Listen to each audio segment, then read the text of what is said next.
Hi, welcome back to my channel. It's Nurse Amy back on your screen. And today, just like I did, I think it was in my previous video, I talked about what would you do as a nurse if you're short-staffed in, with nursing interventions and how to take care of your patients. So now I'm going to do the CNA. So I have had this happen to me before, and the CNA was panicking. There's no need to panic. Come back. Let me teach you. Let me school you on things to do. Okay. So if you start your shift and you find out like, oh my God, you have like 200 patients and you're the only 8 on the floor. Do not panic. First of all, it would be nice if if you and your nurse work in, you in cahoots. That sounds funny, but it would be nice if you had teamwork. That way it's easier for you, because you have some nurses who, I don't know why they will be this way, but then there are evil nurses, as there are evil aides. However, if you have a nurse that's not working with you, that's fine. It's not the end of the world. But the thing is, if you have too many patients and they promise to have someone come and someone is not coming and the nurse is supposed to help you, well, this is the thing you need to understand. The nurse also has her own workload. She's also dealing with her SHIT. So you're going to have to deal with you. So you're going to have to prioritize, okay? So what are the things you are going to prioritize? Of course, if they need to toilet, they need to go to the bathroom, okay? That's something you cannot, it's biology. It's what needs to be done, okay? The only bad thing there is if they need to be walked to the bathroom. This is a tough one in that for those that can walk to the bathroom by themselves, they can do for themselves. That's fine. They just need supervision.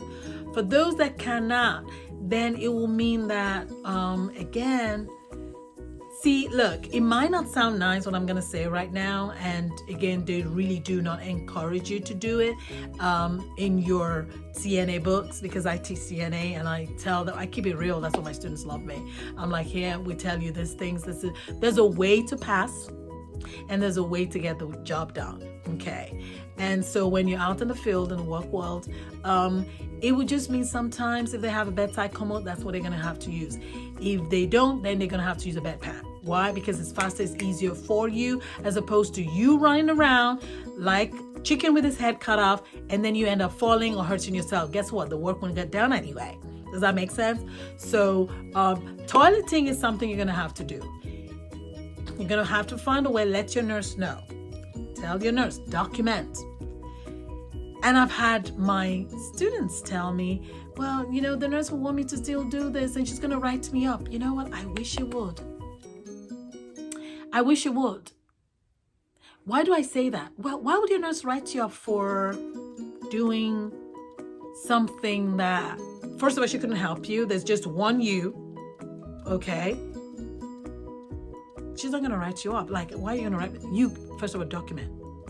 I was not able to do X, Y, Z, Z, Z because I am the only one on the floor. I wasn't getting, first of all, if she's writing you up, you're going to have to defend yourself. I did not get the kind of assistance that I was expecting. The nurse, even though I expected the nurse to help me, but I also understand that she had her own workload, so she was unable to. Do you see how creative I was there? But you gotta say I was the only one. People might say, well, that won't fly. Yeah, it will. It will. Because seriously, where do you want to stick this? I was the only one. First of all, it's illegal. Okay? So we should not even do that. So you're gonna prioritize that. Let me see what else. Oh my God. It depends on where you're working. Again, this is specified to nursing homes, long-term care facilities, because in the hospital is somewhat different. You're not going to be thrown to a place by yourself alone, because a lot of the patients that you deal with are not as stable as those in the nursing home. Okay. Another thing you're going to prioritize is, let's see. Well, you're not going to be doing any kind of dress, like changing their clothes, unless, of course, maybe they soil themselves. Of course, if they soil themselves, you're going to have to change. Okay. Let me see. What else do CNAs do at the nighttime? Nighttime, because it's pretty much nighttime where you get this kind of shady, short staffness. In the daytime, well, yes, those that need to be up. Okay, so let me take it from nighttime into morning. Some people are people you need to sit up. You need to, well, you can't. It's just the way it is. You can't get everybody up by yourself.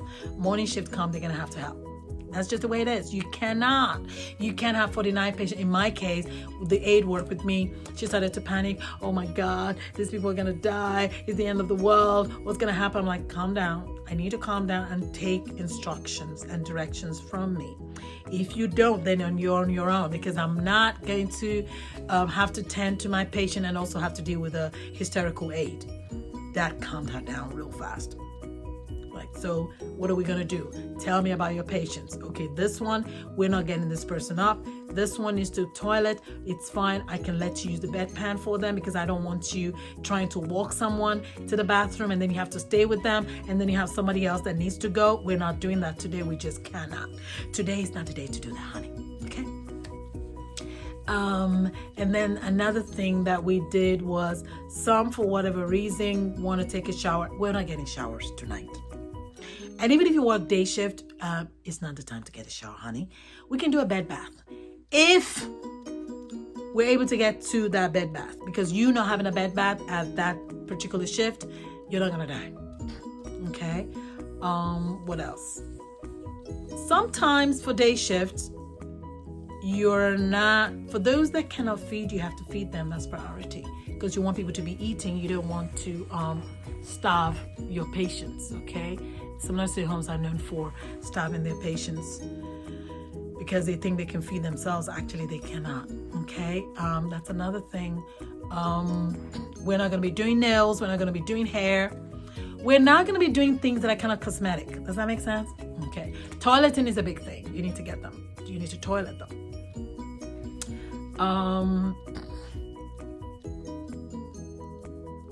That's what my big thing to give the CNAs right now is. You got to work with your nurse. You have to let your nurse know, like, I'm the only one. Very nicely. Look, if you're rude to your nurse and it doesn't help you, you're just creating more stress. I'm the only one here. I don't know, Mr. So, Mr. This, they all need this. I don't know what to do. Can you please again, sometimes your nurse might not know, and that's fine, because she's from the agency or she's PRN, okay? So work with the nurse. In my situation, I'll be like, tell me what you normally do for your patients. And then I'm going to help you prioritize so that you're not stressed, and in turn, you're not stressing me. Because believe me, the doctors are still calling. Pharmacy still comes at odd hours. Lab is going to be doing some, and me being RN is that thing where even when lab comes to draw blood, because you're RN, they want you to draw from, I don't know. Don't get me started. But those are the things. Is prioritize and work with your nurse, okay? Toileting is big. Grooming is not. Grooming, like hair and shower is not. You cannot do that. You can do a bed bath, if you can get to the bed bath. But toileting, actually, if you look at the toilet, is the biggest thing. For those that feed, you got to feed them. You got to feed them. Okay, anyone who soils themselves or they need their clothing changed, you're going to change it. Those that need to be sitting up, need to go to physical therapy, or need to for day shift, or those during the daytime. Doctors, if you're that aide that needs to follow, you have to take them to the doctor's office. Well, you can't do it.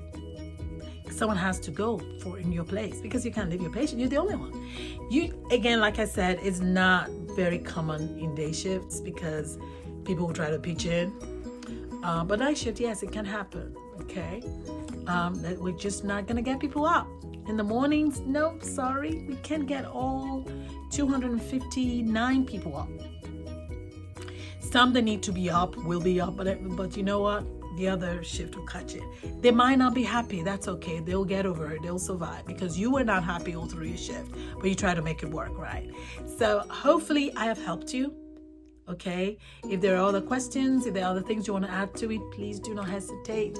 I totally would appreciate it. I don't want to be the only one talking. If you have questions, if you have comments, I appreciate your comments. You know, you don't have to agree with me. We can learn from each other. Again, if you're getting some value from me, give me some thumbs up, because it does help with the YouTube algorithm. And subscribe and hit the notification bell. I see you in my next video.